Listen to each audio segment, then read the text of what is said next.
Make up your mind already! Death is close. I love the dead. Frequently, you have already lost.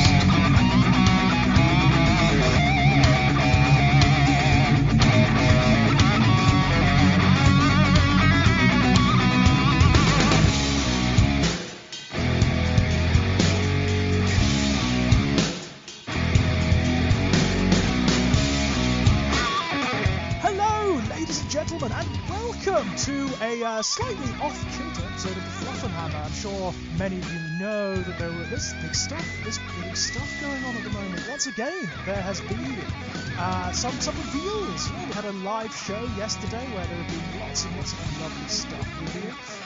Unfortunately, Adam can't make it today. Gruffy is not here. What is he up to, Andy? What's going on? Well, I hear he's been drinking from the teat of the squig, and of course we all know that the squig milk is poisonous. Yeah, and the squigs do tend to hang around with the green spike bits, don't they? Eating all of those toxic mushrooms, so God knows what's in their milk, and God knows what Gruffy is seeing at the moment. Hopefully he's seeing the future. Hopefully it's going to be amazing. Maybe it's incredible. Maybe he's seeing directly into the warp. He's seeing the truth of the chaos powers, and he's going mad as a result in a very Lovecraftian way. You remember that Gloomspike, the one that's the goblin that's sitting on the mushroom and his eyes are just swirls?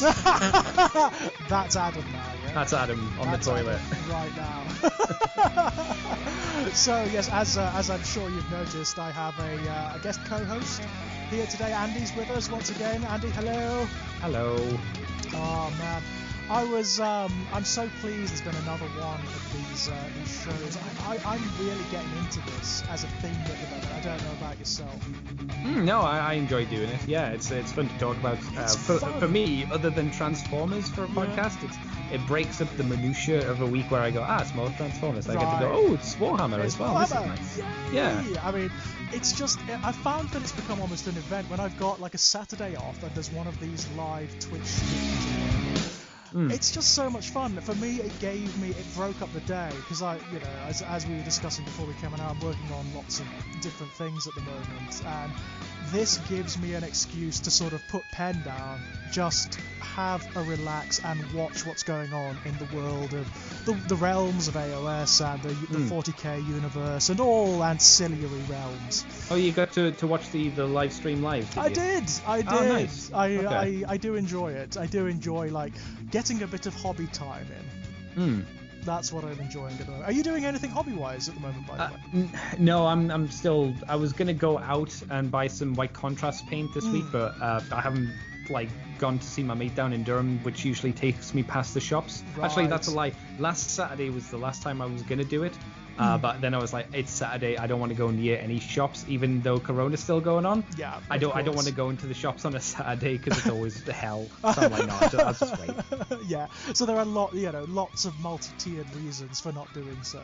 Pretty much. A lot of it's just me being lazy because if I really wanted to, I could have just bought it online, but I was like, I've got a lot of other things I need to buy at the moment, so I'll just wait. No, I know the feeling. There's a lot going on at the moment, isn't there? There's a lot of stuff out there for people who are into various different fandoms and hobbies and whatnot. Lots of toy lines, lots of cartoons, lots of stuff going on. But what I really liked about this live stream is that I imagine the obvious thing to do would have been to focus it on Warhammer 40,000, because that's the big thing at the moment. Obviously, we've just had 9th Ed. There's been lots of details seeping through of what's going on with Space Marines of all stripes and species. Yeah, they've been given more wounds or something, I hear. Yeah, what they've done basically is they've given every Space Marine, so that means anything that's even vaguely Space Marine-like, so Imperial Space Marines, Grey Knights, Thousand Suns, Chaos Space Marines, Death Guard, and all related subjects are going to get an extra wound on their profile. Right. Like the Primaris Marines, which it's an interesting one. I mean, it makes sense from a background perspective, it makes a lot of sense. I mean, Space Marines are supposed to be able to suffer and endure wounds that would cripple or kill a normal human being. So it's something they've kind of been crying out for a long while now. I mean, one thing that... Do you watch Kirioth at all? Now and again, not all the time, but if there's something like that tickles me where I see a title, I'm like, oh, I'll give it a crack. Have a look, yeah. Well, he was talking about this, and he was saying, like, and I agree, he was saying, like, it makes sense from a background perspective, but it's an odd thing in context with the Primaris Marines. Because it almost undercuts one of their principal benefits. The fact that they are 2-wound Marines, you know. It's an odd one. It's strange. I mean, obviously what they're doing is bringing the whole range in line with the Primaris Marines. That's what they're doing. So there doesn't have to be this sort of profound disconnect between Firstborn Marines and Primaris Marines anymore. And also on the tabletop, there doesn't have to be like these problems where you've got Chaos Space Marines who only have 1 wound, and then you've got Imperial Marines who have 2 wounds, and you know, so there's not that distinction, and that makes a lot of sense. That makes an incredible amount of sense. On the other hand, I do get where Kirioth is coming from, because when it comes to the Primaris Marines, it means that one of their only benefits now is in their distinct units that have the different weapons and whatnot. I think that's good, because it means that they're not as overpoweringly powerful as they finally. I wouldn't say it's an outright weakness, but they have something that's not an outright benefit, right? Now, at least. Absolutely. I mean, one of the things I would say is, like, Chaos Space Marines in general benefit hugely from this. I saw a lot of memes which was loud dusty laughter or loud squishy laughter. Absolutely. I was like, yeah. Oh, it's so true, because I mean, obviously Chaos players have suffered with regards to the Primaris, because suddenly you've got a really strong distinction between Loyalist Marines and Chaos Space Marines, and it's not a favourable one for Chaos Space Marines. It's just the fact that we did have 1 less wound, generally speaking. That's not the case anymore. There's more of an even footing, which it works really well. I mean, on a sort of inter-army level as well, it means that certain units are going to see more table time now. So that's great. Yeah. Chaos Space Marines, which have kind of been in the doldrums for several iterations of Warhammer 40,000 now, suddenly have added benefit. There's a reason to take them. Are the rubrics better now? The rubric terminators, I should say, because I remember hearing a lot of people say rubric terminators, because they only had 2 wounds or something, you kind of didn't take them just because they die so quickly. Yeah, that was a problem. The Scarab Occult, as they're known. That's it. Yeah. The problem with them is that they're not survivable enough. They're very expensive, but not survivable enough. And this is going to help. Yeah, it is going to help a great deal. I think you'll see more of them. That's good. That's definitely the case, and you'll definitely see more basic rubrics, because 2 wounds on a unit that already has quite a lot of defensive capabilities. You know, we have our All Is Dust rule, which lowers the effectiveness of 1 damage weapons quite significantly, and also the invulnerable save that they get as a result. Yeah, I think you're going to see a lot more of them. Which is nice. Excellent. That's great. Yeah, I'm quite pleased about it. I'm interested to see how it manifests, obviously. I mean, we've got the new Space Marine Codex coming in October, I think, alongside the Necron Codex, which is really cool. I can't wait. Yes, yeah. I'm hoping that this is great for all Space Marine kind of players. But I imagine like Xenos players see that, the basic troopers get even more health. It's like they're just crying into their alien eyes. This is something I was thinking about earlier. They are, and it looks like it is happening. I mean, the fact that the Necrons are sort of the new poster boys for the new edition does seem to suggest that there's going to be a little bit more focus on the Xenos races this time round, which, that's the hope. Yeah, certainly. That's certainly the hope. I mean, as we've discussed before, there are certain ranges that kind of need it. Oh, yeah, definitely. They kind of need it. I mean, what they should do with the Xenos races is really start emphasizing how nasty they are with regards to their technology, you know? Yeah. I mean, it certainly looks that way with regards to the Necrons. The little leaks that we've seen on how the rules work and how certain units have been updated, they look a lot nastier. Ooh, they look a lot nastier. So hopefully they'll do... I mean, you know, the poor Drukhari who so need it. The orcs so need it. Genestealer cults are all right. They're fine. Yeah. Genestealer I wouldn't cults say they're are in okay. an amazing place, but they're in maybe passable. Yes. Is probably the nicest way to put it. I don't think it's out of the realms of possibility that either Eldar species will get a look in, just because they're the oldest species next to the Necron. So it kind of, I guess, would make sense to have them kind of step in, just story-wise. It would kind of work, because you can't really see the orcs really coming in to save the universe from the Necrons in a accidental sense. No, the only reason they'd get involved if it was a good fight. Pretty much, That's the only reason they'd get involved. But the Eldari make a lot of sense, because of course they are the traditional enemies of the Necrons. You know, they fought the war in heaven, you know, alongside the old ones. So yeah, it makes a lot of sense. Yeah. And given that the Eldari are always really conscious of what's going on in the universe and are always trying to interfere, yeah, that does make a lot of sense. So maybe we'll see the return of the Inari very soon. Yeah, because they only had like the smallest the things given to them when they got that book, didn't they? They had like 3 or 4 models, and that was it. It was just a tiny. I mean, really, most of the Inari forces are cobbled together from both the Drukhari and the Azhuyani, and from the Harlequins. So it's all sort of cobbled together. You know, it's your Eldari list that allows you to take most things from both lists. You know. So if you wanted to create like your explosion in a paint factory army, you go with the Inari. Yeah. But I would like to see, if they do focus down on the Inari, I would love to see them add a little bit more to it. So like maybe there would be specific units dedicated to Inia, the god of the dead, and what would they look like? Yeah, that could be interesting. You know, like I don't know, cultists, you know, the Eldari equivalent of what cultists are, that were dedicated to the god of the dead. Maybe even like souls, maybe like, I mean, Iniad controls. Like ghosts. Yeah. Like, you know what you could maybe do? I don't know whether this would just be a paint scheme, but you could have them like from the Angel Exterminatus, the crystal formations. Absolutely, yeah, absolutely. Nice. The spectral Eldari that we see from Angel Exterminatus, yeah. Why not? I mean, Iniad is the god of the dead, and it is cobbled together. Iniad itself is cobbled together from the souls of deceased Eldari. So, they could go to town on that, couldn't they? They could really like AOS up the Eldari range with that. I imagine like there might be some people hearing AOSing up 40k and people screaming. I know.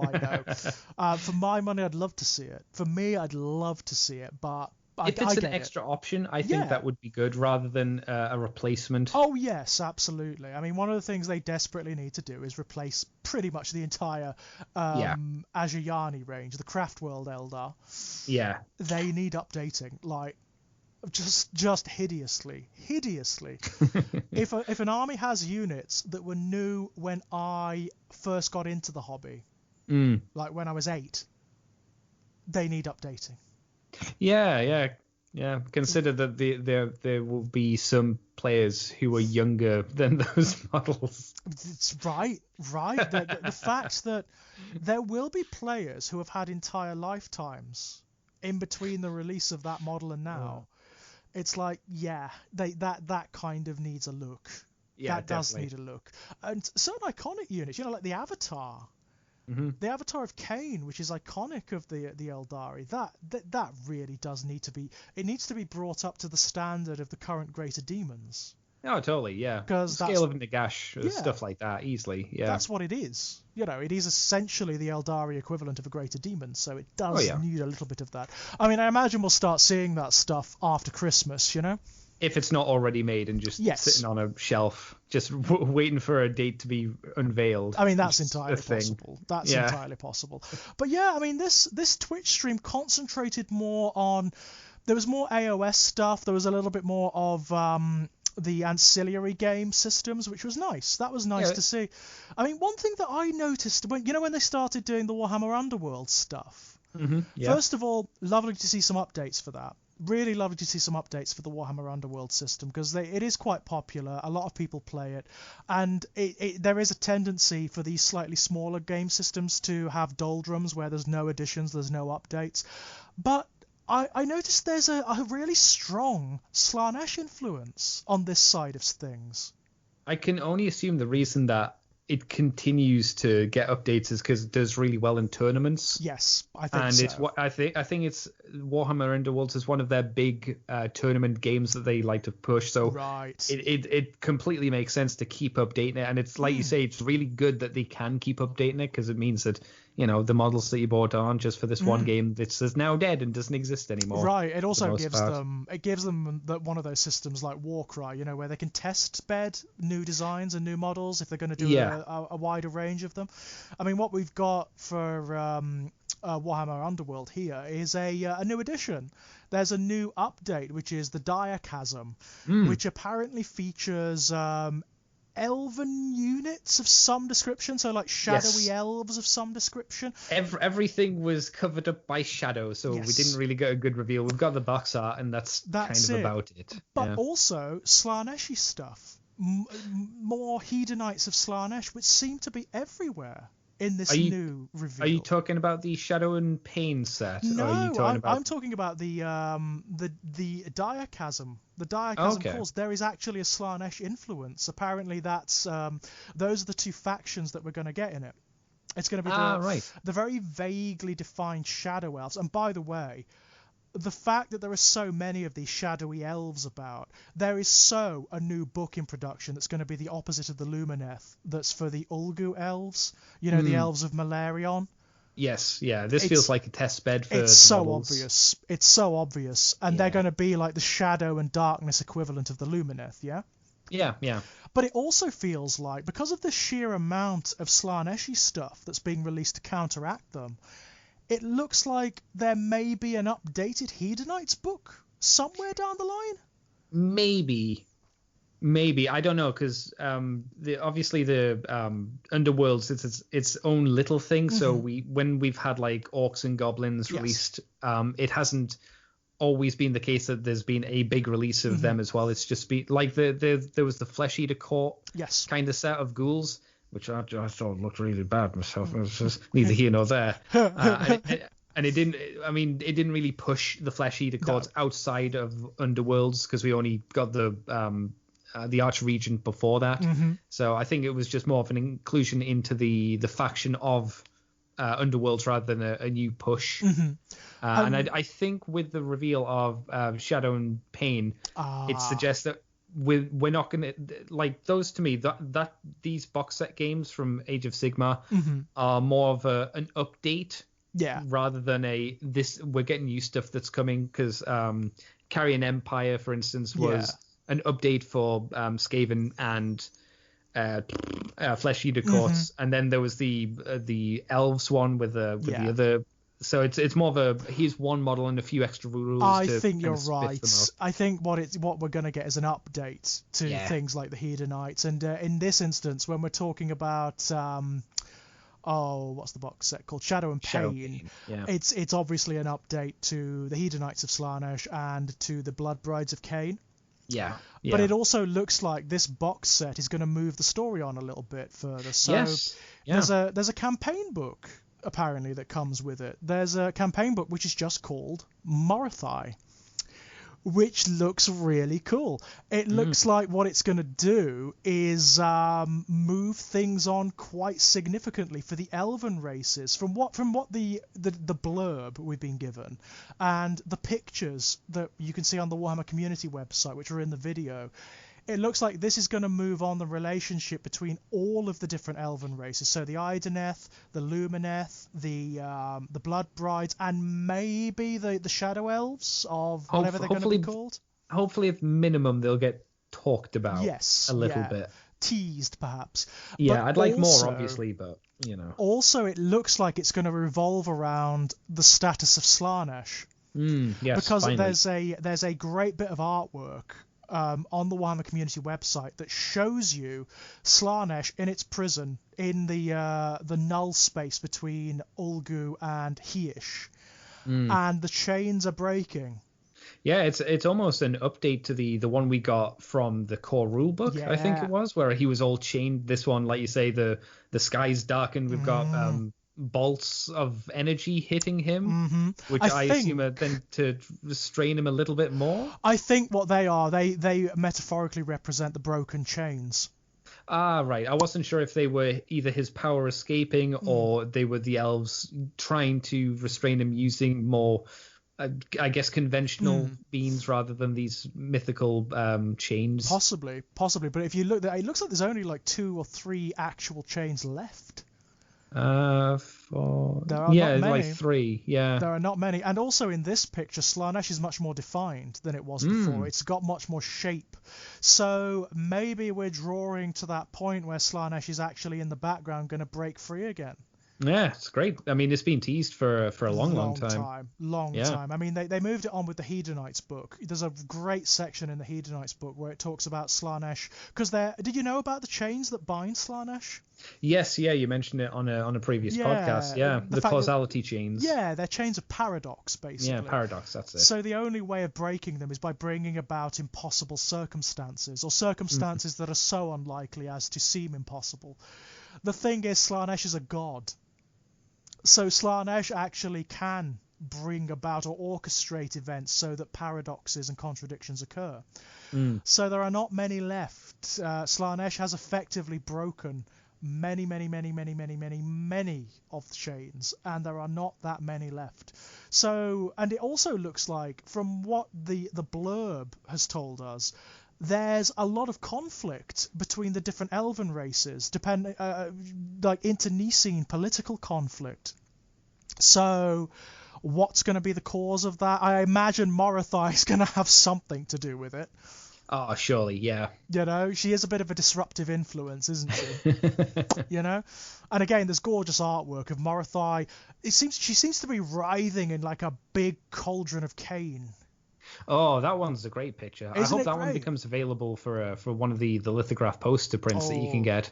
That'd be brilliant. But I wonder what it means for her. I mean, is Morathai going to be like on a campaign to absorb more of the power of Cain? Is she going to be like nearing her state of godhood, maybe? Well, if we're just taking the image as it is, it might just be a representation of a battle and them summoning her. Maybe that's why the plinth that she's on is breaking, because she's erupting from the blood and it's cracking under her weight as she's manifesting. Who knows? I mean, just politically as well, it's interesting, because up until this point, the Daughters of Cain, the Blood Brides of Cain, have nominally been on the side of order. Yeah, they kind of hid the snaky ladies as well, haven't they? Yeah, they basically obscure themselves, so that the other elven races don't judge them harshly, you know. But does this mean that maybe now there's more conflict in that regard? I think it might, you know. Well, if Morathai is moving, then one has to assume that she's going to come in conflict with the Stormcast. Yeah, of course. I mean, and also the more conservative elements of the elven races. So the Lumineth, certain elements within the Lumineth are not going to be pleased. No, because they don't know Morathai as she is. Again, if I remember right. One of them does. The only one that knows is Teclis. Right. Teclis knows, and Teclis is sort of all right with it. Oh, no. He's kind of like, you know, the enemy of my enemy is my friend. Basically, that's where he's coming from. But none of the others do. So can you imagine, like, if Tyrion, assuming Tyrion is still alive, can you imagine Tyrion finding out that there are these... Oh, he'd kick a door in and start beheading everything. Right? Does Malerion know? I don't know whether Malerion knows. Well, we don't know much about the Shadow Elves from what I remember, so who knows? Yeah, right. I think they're currently one of the biggest mysteries in AOS still. But not for very long, I don't think. Hopefully, I think given the way things are going, given the miniatures we have seen and that have been revealed, it looks like there's going to be a whole new race of Shadow Elves at some point. I mean, also in this box set, we've got a new Slaaneshi champion who's beautiful. Love him. I don't even know how I'd describe him. The Lord visually. of Pain. He's very classic looking. You know what he looks like? Like the really old ROC Realm of Chaos Slaanesh miniatures, massively updated. See, I was going to describe him as Xerxes from Zack Snyder's 300. Yeah, he's got that going as well, with a slight element of Cenobite about him. Oh, yeah. I mean, he's got the bondage straps on him just to hold the leather together. I do like his little curved pointy shoes. Yes, I like those too. Those are very Slaanesh. I like that a lot. Yeah. You know me, anything new and Slaanesh, I'm just there. That guy, for me, is getting converted as a Slaaneshi Lord of Executions. Oh, okay. Right. I think just stick a backpack on him, he'd be fine. Stick a Chaos Space Marine backpack on him and he would fit. He would fit absolutely beautifully. Do you think you could put a guitar in his hand? Oh, yes. Oh, Noise Champion. Yeah. Oh, he would be so good as that, wouldn't he? I thought that might tickle you. Yeah, he'd be so good as that. There's also a new, it looks like a special character for the Blood Brides of Cain, a slightly bigger one of the sort of Naja snake people.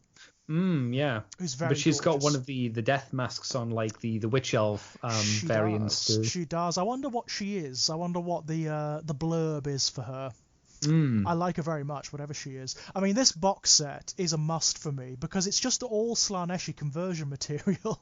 Yeah, you got wings, you got snake, like pretty much all snake bodies. Yeah, it's just, I mean, it's a Slaanesh devotee's delight, this box set. It totally is. And it will be purchased. It will be purchased, and that book will be purchased as well because I'm really intrigued. I'm really intrigued, and it's always lovely. I mean, given the massive emphasis on 40k at the moment, it's lovely to see AOS moving forward a little bit. Yeah, I suppose that's they could only do a minor push just because of the biggest push that they've done with 40k, and they can't have two massive releases too close to each other. Of course, yeah. So do we? Is it too much to assume that we'll get a big AOS thing maybe sometime next year? I think that's very likely. I think that's very likely. It's too soon to do it this year. We can't do it for Christmas because I'm sure Indominus is going to, or the offshoot of Indominus is still going to kind of carry over to the Christmas sale period. So it has to kind of wait for that to die down. I think after when the codexes start hitting in October, it's going to be a big push for Warhammer 40,000. I think you're going to see lots of armies updated. I think you're going to see lots of new miniatures ranges for the 40k armies. I really do. They're keeping it, they're playing it close to their chest at the moment, but I think you're going to see lots of stuff. And I think after that has sort of died down, maybe sort of towards the summer of next year, you're going to see some AOS stuff creeping back in. I hope so. And maybe something big, maybe like maybe something that does, maybe the release of Slaanesh. Maybe there is going to be a big campaign where we do see the eruption of Slaanesh or something similarly cataclysmic. Well, how old is Soul Wars now? Oh, Soul Wars, good question.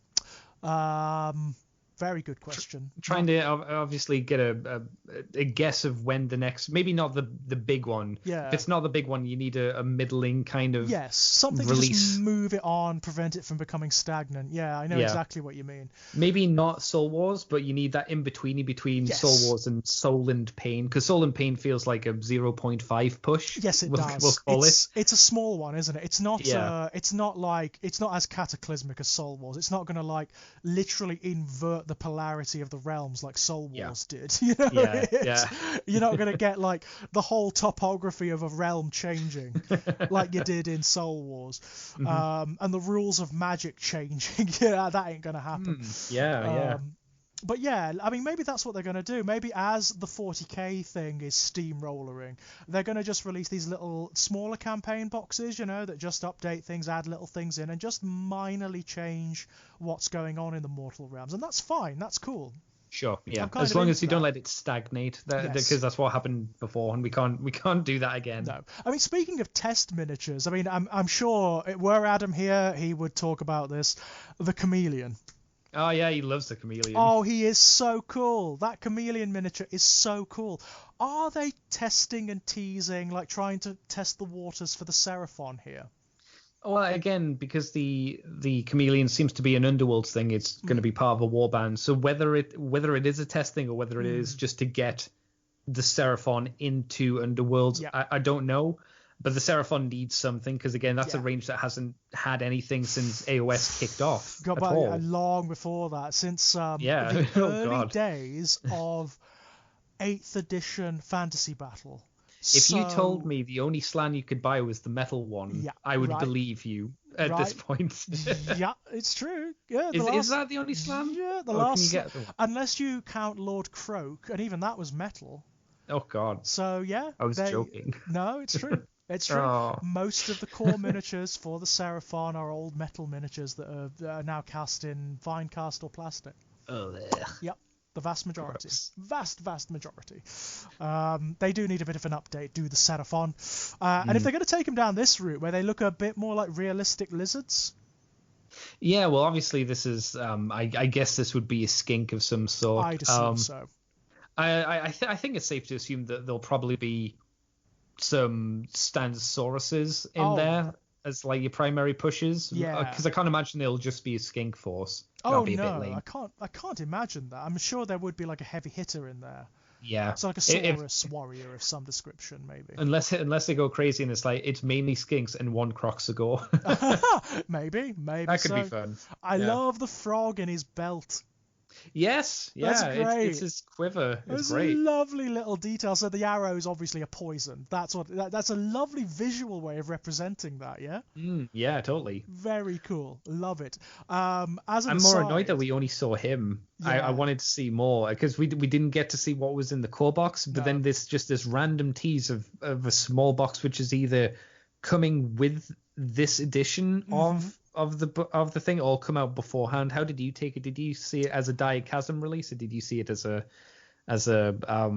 Beastgrave release? I think it was called. Oh, Beastgrave, yeah. I mean, at the moment, I think all bets are off. We don't really know a great deal, do we? Okay. Really, we weren't given a great deal of information on what exactly is happening in terms of when things are coming out or what they're going to actually mean for the game. No. So I'm not sure. I'm not entirely sure.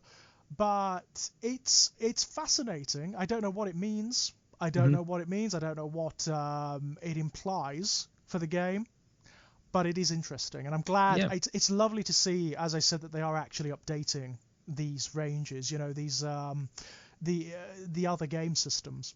Oh, totally. 100% agree, yeah. I mean, I'm just having flashbacks at the moment to a very old White Dwarf where a horde... You talked about a whole skink army, right? Mm-hmm. There was a minor description of how one of the writers for White Dwarf had a battle in a very old edition of Warhammer Fantasy Battle where an army of dart-blowing skinks brought down a bloodthirster. Oh, God. Did they just kite him? Just shooting it with poison darts. How cool is that? They must have been kiting. They must have been like shooting and running away at the same time and just not let them get close. Right. Given how bloodthirsters were back then. Yeah, that's impressive. Yeah, it's cool. Do you remember how many skinks it was? He said it was a whole army's worth.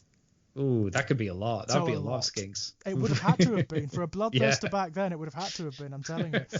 What a sad day for a bloodthirster. Oh my God. Can you imagine how angry Khorne would have been? When that bloodthirster comes back to the blood throne and it's like, so what mighty deeds have you performed in the name of Khorne, little bloodthirster? Well... He's just a pincushion. He's just pulling all these things out. Don't look at me. I don't want to talk. Don't look at me. Yeah. Oh, I'm feeling sorry for the bloodthirster now. You go and sulk somewhere. Yeah. We've also got, obviously, the addition to, Warcry. That was very impressive. Is massive. Warcry is like one of the biggest tertiary game systems out there. Would you describe it more as a pseudo Space Hulk than a tournament style game? Because that's how it comes across. It's more like that, yes. It is essentially the AOS version of Space Hulk. It's got that feeling about it. And I can see why they keep updating it and introducing new stuff, because it is so popular. So many people like it. I know a lot of people who are not that into Games Workshop, not really that into like the major big systems, but love Warcry. Yeah, I can see that.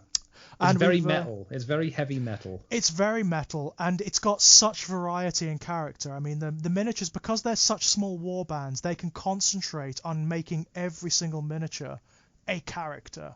Yeah. And they can also get away with moving away from the aesthetics of the main armies.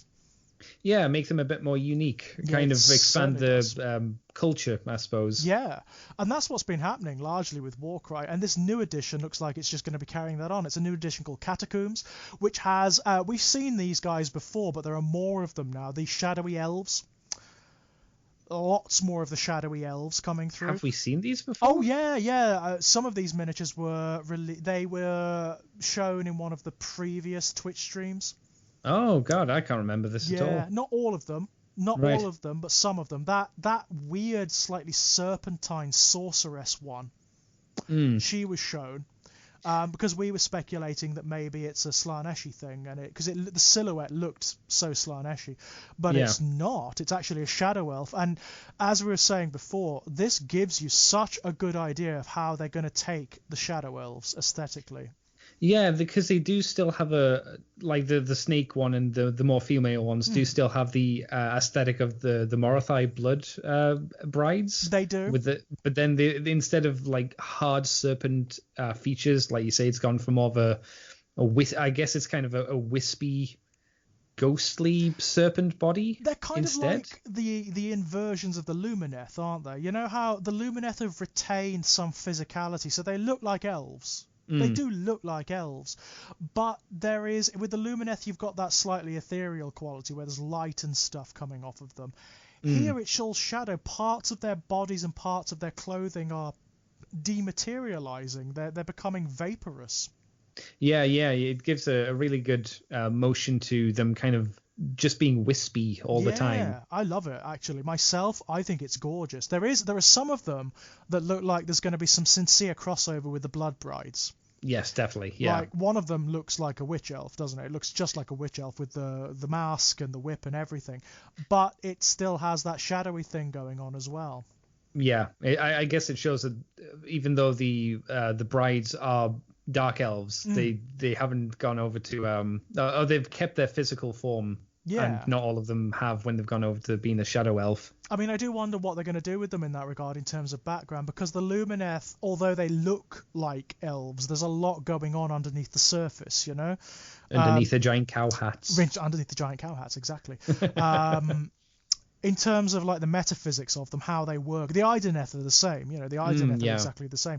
So are these guys going to have something similar? Is it that they are like, they're actually shadowy beings and they're just affecting the elven form or something?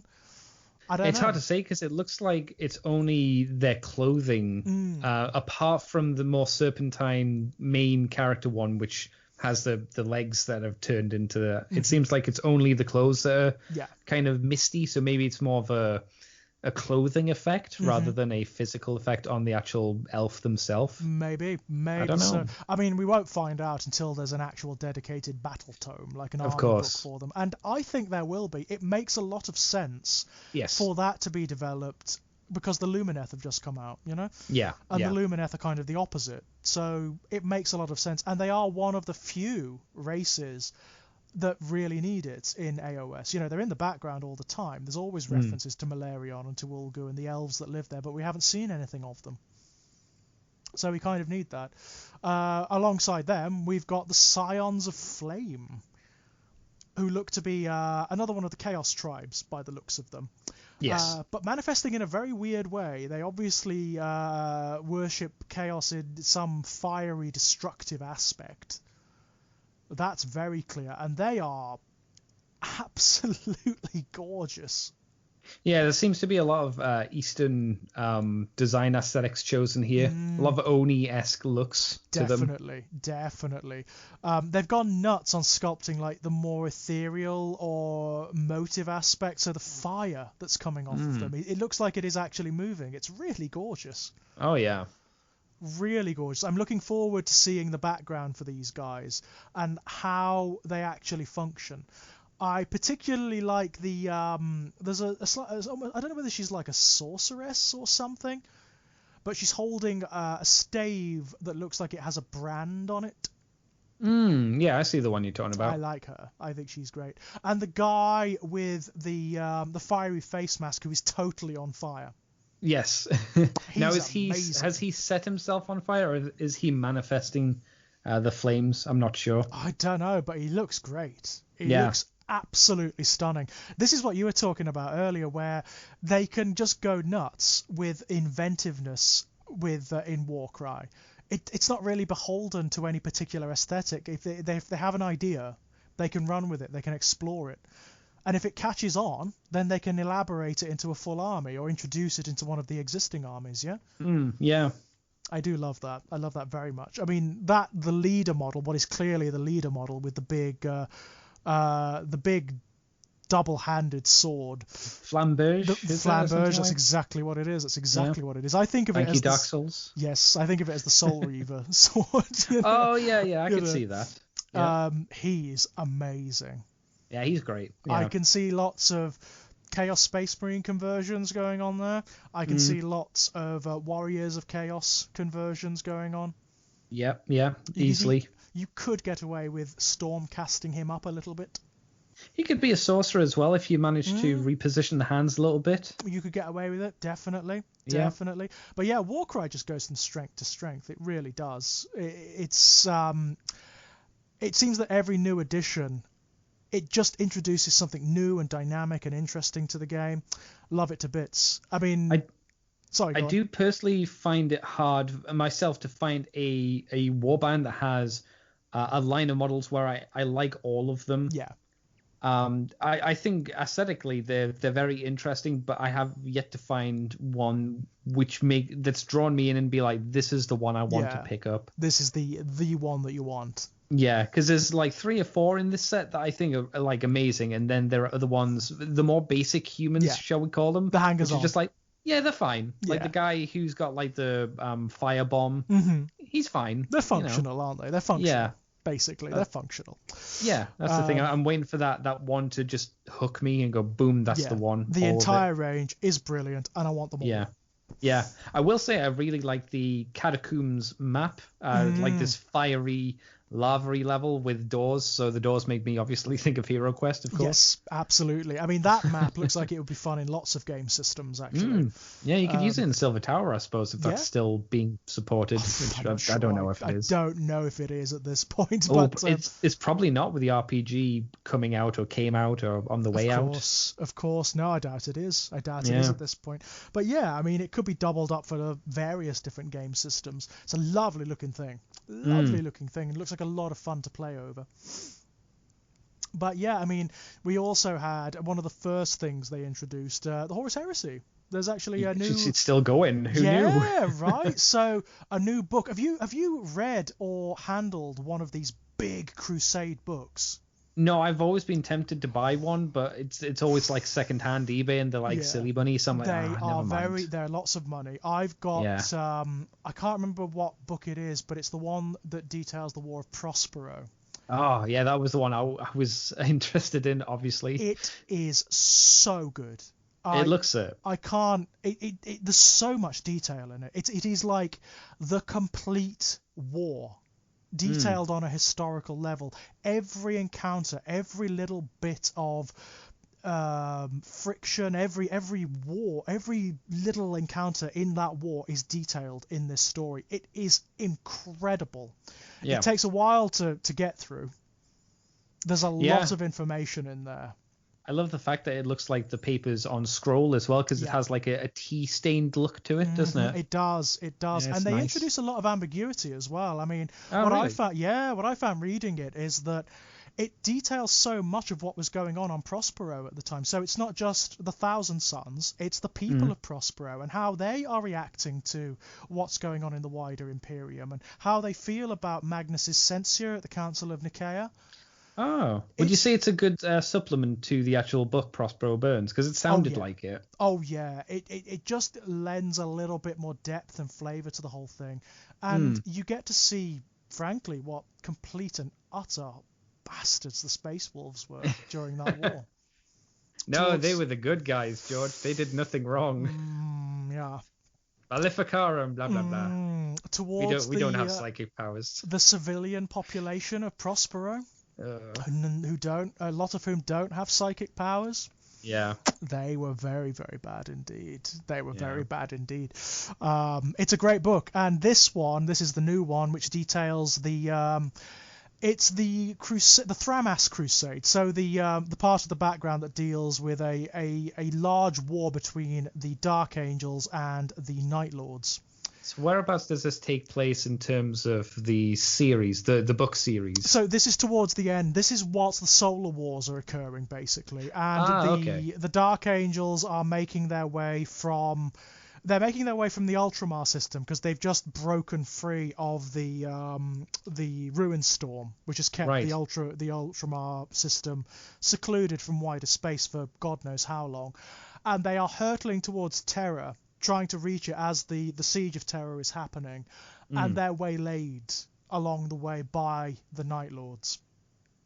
So they're forced to fight this massive campaign across the Thramas system against one of the nastiest of the traitor legions. Let's be frank, you know. Yeah.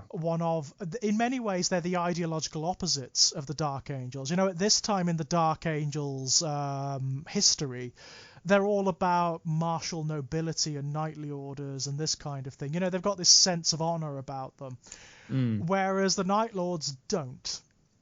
The Night Lords are all criminals and murderers and sadists and monsters. So they're the ideological opposites of one another. The Night Lords fight dirty, basically. Oh, yeah. They fight dirty. So they're very well. They're very sort of well situated against one another on a thematic level. I kind of like that. And the notion of having Lionel Johnson facing off against Conrad Kurtz, Night Haunter. Yeah. I like that. We've seen no Night Haunter model yet, but we know he's coming. There is a Night Haunter model, isn't there? Is there? They've already done one? Oh, okay. Yeah, I'm fairly certain there's already a Night Haunter model. Yeah, it's a lot smaller than Lion here. Lion is massive because of his armor, you know? Right. But Night Haunter is supposed to be. Night Haunter is kind of like gaunt and lithe, and he moves in this very almost animalistic way.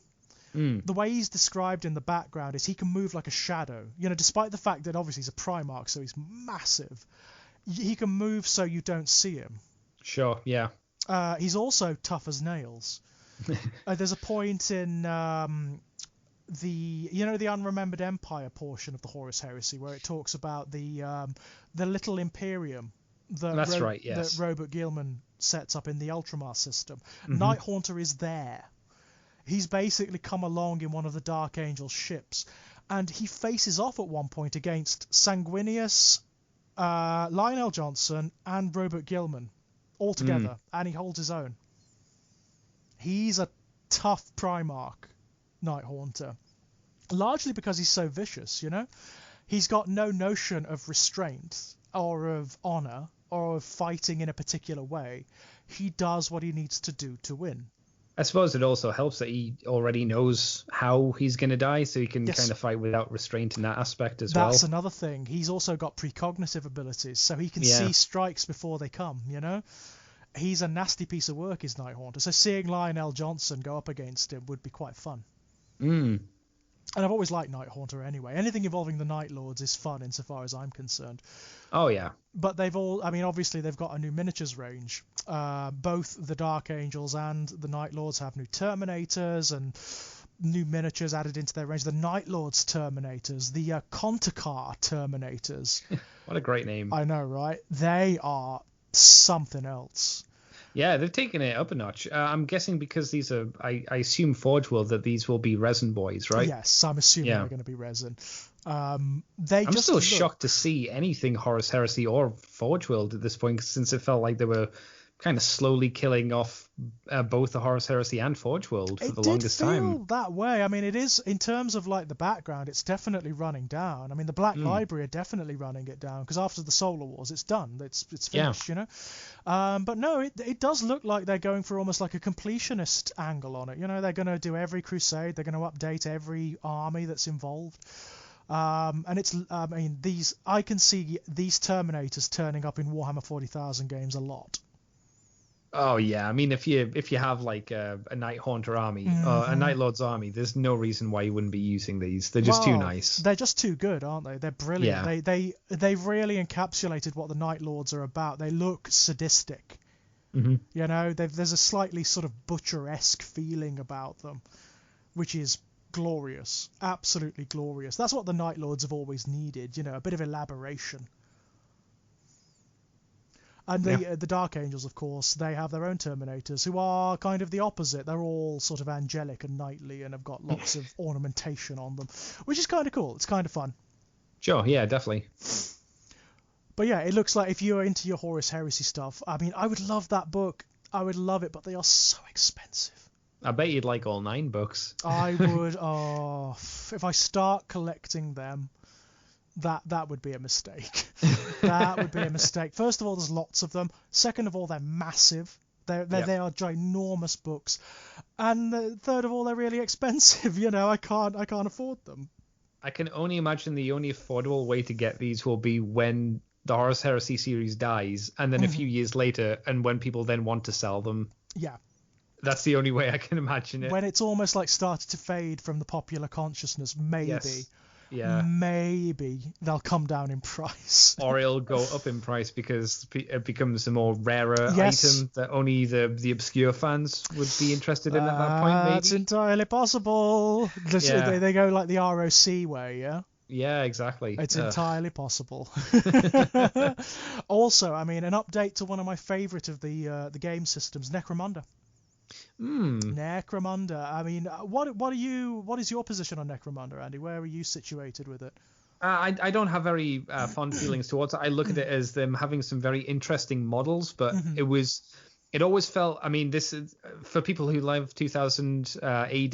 This was great, but I was never a 2000 AD kind of kid. Right, so right. The cyber, like the grungy cyberpunk was never really my field, but I have seen some good conversions using the models from Necromunda into other things as well. Oh yeah, I mean, they're very interactive with the wider Warhammer 40,000 universe. But Andy is absolutely right. The Necromunda's kind of like, in its own weird way, it's kind of like a throwback to the origins of Games Workshop, isn't it? Aesthetically, you know, it is the 2000 AD stuff. It's the arena where it's a little bit more open in terms of its aesthetics and a little bit more classically cyberpunky. You can do a lot. They can do a hell of a lot with the miniatures ranges here.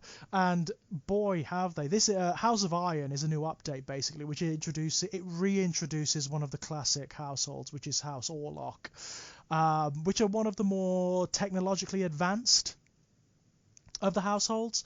That makes sense looking at these models, yeah. Well, the miniatures, they are basically just like cybernetically enhanced humanoids, aren't they? With limbs replaced with mechanical variants and sort of like mechanical visors and exoskeletons and all sorts of things. For my money, I bloody love them. I was a 2000 AD kid and remain a 2000 AD kid. I love this aesthetic, and I bought recently the Gangs of the Underhive book for the new Necromunda.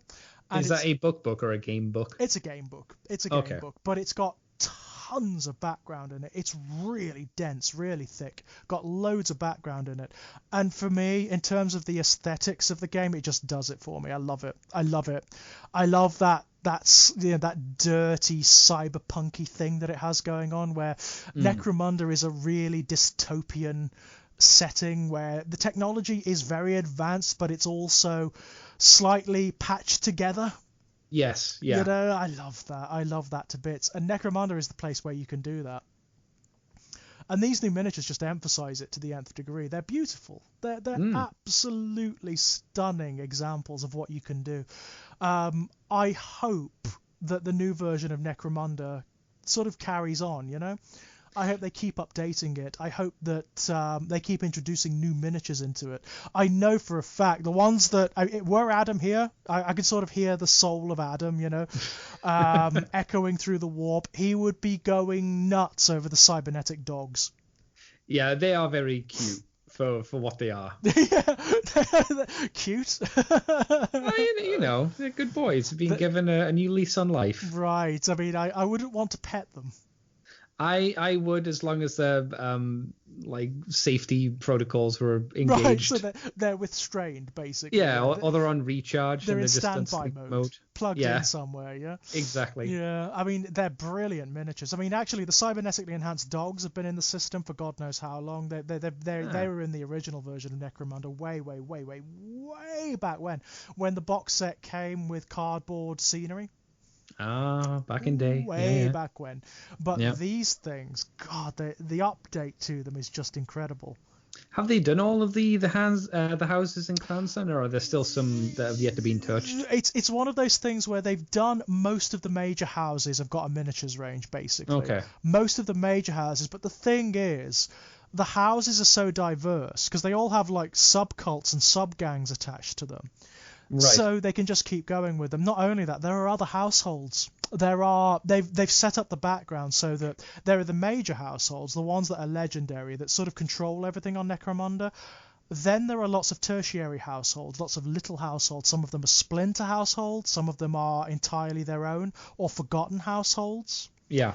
So it's kind of a system where your imagination is the limit, basically. Yeah. I just wondered if they'd got like the main ones out from the previous generation, as it were. I think most of the major households have their miniatures that's ranges good. now. I think most of them do. But there's infinite scope. There's infinite scope for introducing just anything into Necromunda. Yeah. Anything you can think of. The reason I ask is because now they've done the ones people all know. It means that they can kind of go crazy or crazier. And do more unique things, or like you say, variations of what they've already got, and then tweak them in slightly different ways. So there's a bit more of an I wouldn't say more interesting, but the palette's open to the painter, as it were, I suppose. Well, they've kind of already done that in a way, because they in the Gangs of the Underhive book, they introduced this system where you can create bespoke bounty hunters. So you basically can put together your own background and your own variation on a bounty hunter, so they can be anything you like. Right. They can come from anywhere. They can come from one of the households if you like, but they don't have to. They can come from the wastes outside of Necromunda Hive, Yeah. There are lots of crashed ships and abandoned like alien structures on Necromunda. They can come from anywhere. Is there a dedicated Gene Stealer cult gang? There is not a dedicated Gene Stealer cult gang, but there is a hive in Necromunda that is overrun with Gene Stealers. Yeah, because I thought like a full-on Gene Stealer cult gang seems like an easy and I think fairly obvious one that you could do and probably should, because it'd be a good work. You can so get away with it. Yes, there's an entire spire that's taken over by Gene Stealer cultists on Necromunda. So, yeah. You can do that. There's a Sisters of Battle church in Necromunda. Oh, wow. So you could do like a group of Imperial evangelists, if you liked, led by a Sister of Battle or something. That'd be neat. There's a Mechanicum hold in Necromunda. Right. So you could do a machine cult, if you wanted to. A cult dedicated to the Omnisia that maybe has Necron influences. You can really, what they've done is set it up so you can go to town. Oh, that's good. That's cool. You can just do whatever you like. A lot of the examples of the bounty hunters that are in the book, they're just designed as archetypes to show you what you can do. But you can get away with so much, it's ridiculous. Speaking of getting away with a lot, I mean, this wasn't entirely purged of Warhammer 40,000. We had the great sort of Sergio Leone Western video. Which was great fun. That included like all of the miniatures that looked like they could come from a Western, from a spaghetti Western. So your Necron gunslinger, your Gene Stealer cult gunslinger, all that kind of thing. And it was all just a framing for introducing the new Necron miniature. Yeah, which seemed to be the one hidden in the background that we saw ages ago, and we wondered what it was. That's exactly it. It was in the that big picture, wasn't it? That slightly grainy picture that had like more or less the entire Necron range in it, the updated Necron range. Nobody could make out quite what this thing was, and looking at it now, I can see why. It's a brilliant miniature. It's a wonderful miniature. The Hexmark Destroyer. Yeah. He's a lovely thing. He's a lovely spidery, multi-limbed, multi-gun thingamabob. That's part of the Destroyer cult. It looks like they've gone heavy with the Destroyers in the new Necrons. Yeah, it's interesting because there's seems to be, like you say, a lot of variation to the actual Destroyers. But outside of that, there's just the standard Necron warrior, and then obviously Lich Guard and stuff. It's nice to see the strong part of that Destroyer cult, which was always meant to be a big thing get a bit more to it. Just a little bit more detail, yeah, and a little bit more expansion. I mean, from what they were saying on the Twitch stream, what they've tried to do is make it so that if you want to take an entire army dedicated to the Destroyer Plague, you can. Yeah, that makes sense, because you've got the Destroyer Lord, you've got the long range, you've got the short range, and now you've got this, which I guess is like short to mid range. I'd probably assume so. He looks like he's going to have a lot of firepower. Firepower. The Scorpec Destroyers, obviously, the Scorpec Destroyer Lord. There's lots of stuff you can include now, which is fun. I like that. I like the fact that they've... And you know what? The Necron range, I said this to Adam before, but they've so gone AOS with it, haven't they? In a sense, yeah. It's like, you know, the way when they update the armies in AOS, they just go wild. They just, it's like, whatever weirdness we can shoehorn in, let's go for it. Let's make these miniatures so strange. They've just gone for it with the Necrons, and I think it's a great way of reinvigorating them. Yeah, I think especially with the Xenos races, going as strange as you can is a good thing, because it makes them obviously less human and more alien, bizarre. I mean, why not? I mean, with the Necrons in particular, because they're not bounded by their biology anymore. So you can have lots of different Necron forms depending on what they can create, you know, what they can forge. So why wouldn't they have updated their bodies while they were in stasis? Why wouldn't they have like lots of weird and wacky forms? I love it. I hope they emphasize that. I can't wait to get the new book. I mean, I'm on tenterhooks waiting for that book, and the Space Marine one for that matter. That's next month, isn't it? Yeah. Oh God, it is, isn't it? Jesus. God, but we don't know when. I would imagine mid to late, so you still got a bit of time. Yeah, I'd assume that's the case, but I'm getting them both. Basically, day one, are you going to spread it? Oh yeah, I'm getting them both. Just like they're going on pre-order. Okay. They're going on pre-order day one. It's like yes. And I'm not usually that excited for a Space Marine Codex because they tend to be a bit samey. Sure. Yeah. But this one, from what I've seen, that we've had leaks and drips of all the new updated stats and whatnot, and it looks like for the first time in a long time they've actually looked at all the different units. They've looked at the stat lines and they've said, right, what do we need to change about these? Yeah, it'll be nice to get a full solid, until FAQs come out, I suppose, a full solid, this is what things do, this is how these units will work, rather than people speculating and getting angry about information that isn't completely released yet. Yeah, that happens a lot. That'd be good. That happens a lot. Totally understandable why it does. It's a reactionary thing of, oh no, this is ruined, it doesn't work because of this, and this, and it's like, well, just wait till everything else is out, and then maybe you'll be fine. Yeah, I mean, the latest examples of that very phenomena were actually proved to be unfounded when the core rulebook came out, because there were little rules and additions that made up for it. Sure, yeah. And I'm sure that'll be the case when these codexes come out and add extra rules and tweaks. Yeah, it'll be good. I'm just interested to see how they interact with the new systems as well, like the Crusade system, for example. Yeah. Apparently there's whole sections in the new codices dedicated entirely to the Crusade system. Yes, yeah, it's a big section. Yeah, apparently so, and it's proving massively popular.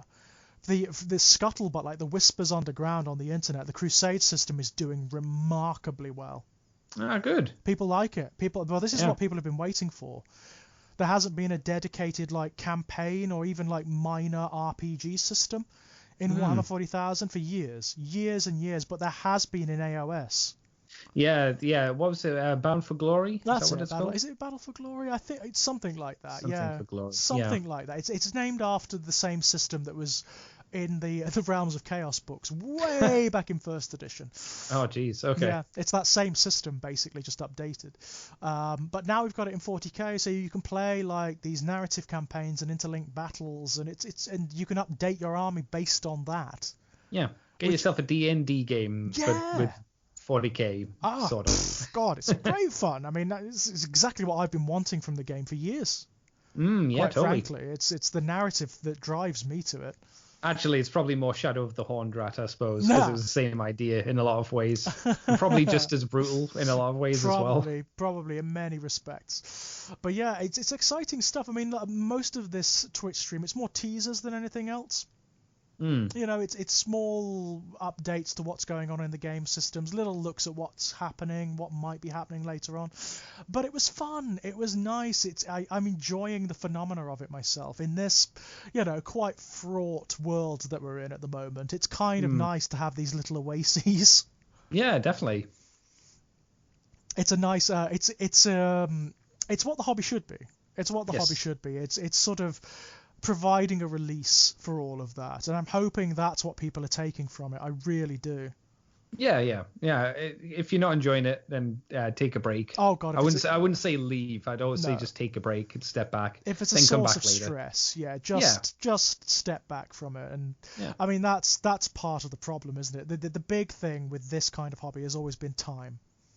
Oh God, yeah. It's always been time and energy, and right now I am finding getting the hobbying part of it in really difficult.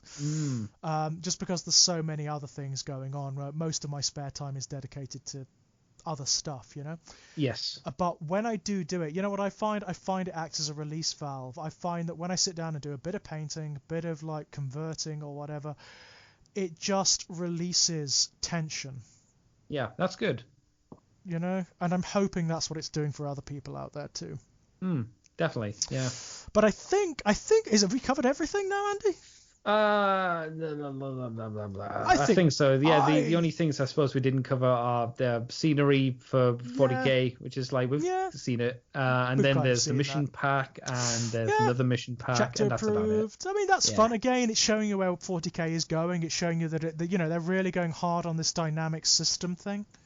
Yeah, it's just more structure to your gameplay if you want that. If which is you like, want it. Cool. I think it's fun. I think it's cool that they're introducing like differences and variations, so you can mess about. You can have fun customizing your games. Oh, there was one other thing we missed, I suppose, and it's the Blood Bowl Snotlings. Oh, did you see them? I don't think I saw them. Do you want me to shoot you over the link? Yeah. Where are the I know nothing about Blood Bowl or anything like that, so I can't speak about it. But I know that Mr. Gruff was very pleased to see snotlings, pump wagons, and giant mushrooms with arms and legs. God, I mean, I bet he was. That's just him, isn't it? That is just like, God, I can see so many conversions coming off them. Yeah, because a lot of them don't look like football players. They just look like snotlings that are holding mushrooms. So it's just like, just pick them up and shunt them over to your Gloomspite army and you're done. You know what? Looking at them, I think it's really deliberate. It kind of feels like that, doesn't it? I think it's really deliberate. Yeah. They look... they really, really look like they've been designed to interact with almost every game system. Yeah, they do not look like they are specifically Blood Bowl like some of the other ones have been. Not by any stretch or measure.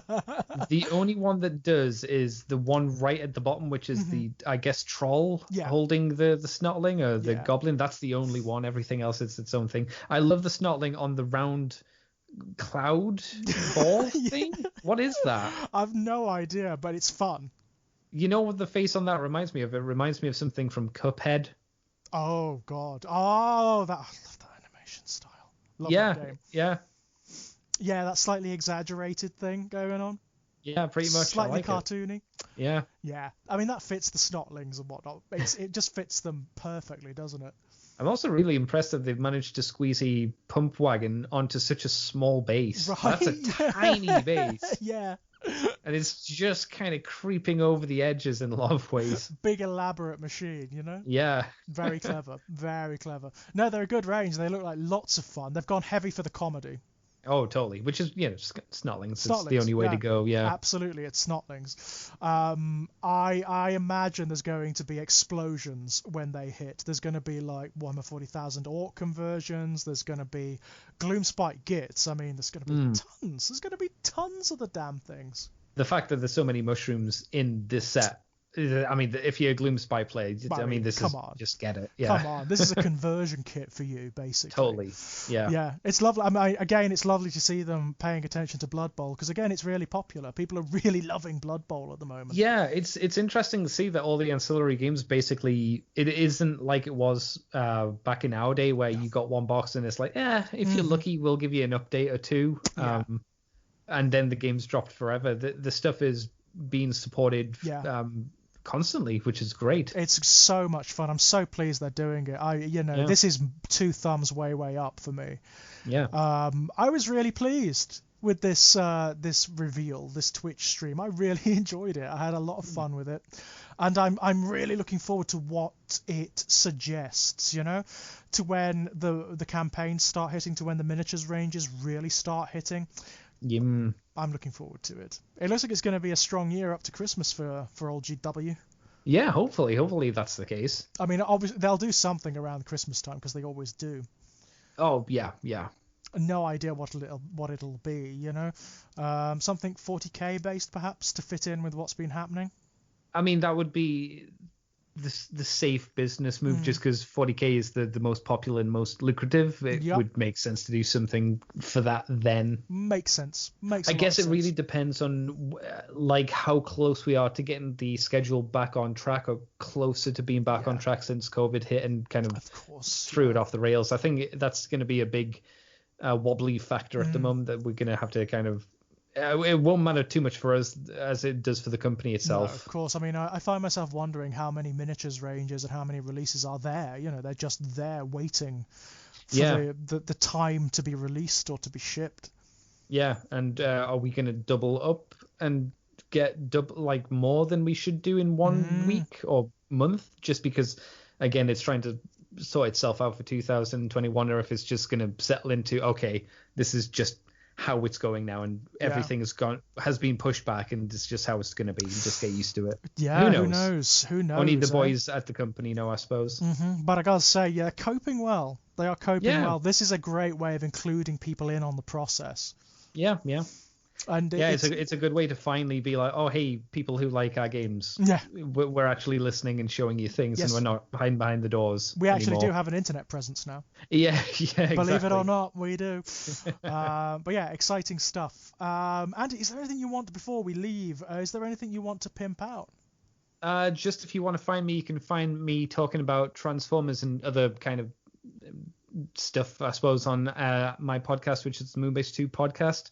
You can find us on iTunes, Facebook, Libsyn, Twitter, YouTube is Moonbase 2 Transformers podcast. And if you want to just talk to me, I suppose you can find me on Twitter as CCTFW. I think that'll do. That's enough. Brilliant. As for myself, ladies and gents, same as usual, you can find me at Exaggerated Elegy on YouTube, where there's videos, let's plays, all sorts of stuff, podcastery stuff. Yes, you've got Blasphemous going on at the moment, don't you? I've got Blasphemous on again, yes. I'm redoing Blasphemous because it had a massive update recently. Oh, did it? Okay, yeah, cool. Massive update. Loads of stuff added in. New areas, new bosses, new items, just tons of stuff. So it's got to be redone. Redone. And it's gorgeous. I love it. Nice. I love it to bits. You can also find my fiction and my published work over at strangeplaygrounds.com and at the Evil Empire of Amazon.co.uk.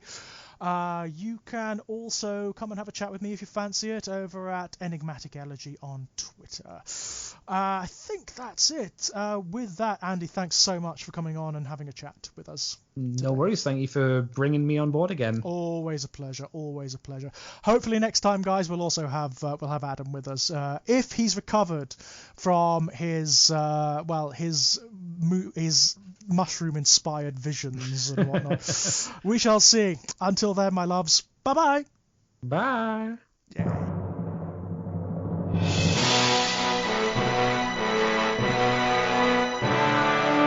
Another day, walking in circles, haunted by memories. I push on this wheel. I pray to Klam, grant me revenge, and help me to answer the riddle of steel. A shy little boy, I couldn't protect them, helpless and timid, as weak as a girl. They butchered my people, the dogs ate my father, my mother beheaded, they took my whole world. Klam, where is the wizard who killed my mother? Still, I can recall his terrible gaze. Crom, where are the two snakes facing each other? Crom, if you're my god, then show me the way. I'm on the path, chopping up bodies, hacking and slicing, and look at me now. With loyal friends joining my party, each step I take, I'm fulfilling my vow. Crush your enemies, see them driven before you, and hear the lamentation of the women. Hear the lamentation of the women. Crush your enemies, see them driven before you, and hear the lamentation of the women.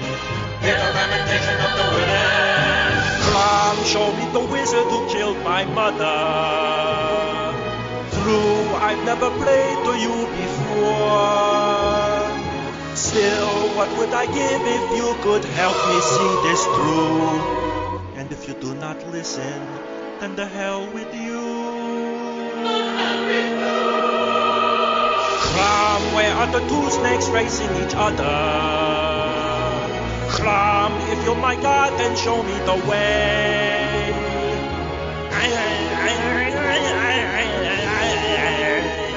I swear this wizard will fall, cause this has begun, they murdered them all. I'm the last one, I issued the call, revenge for my mom, I pray to you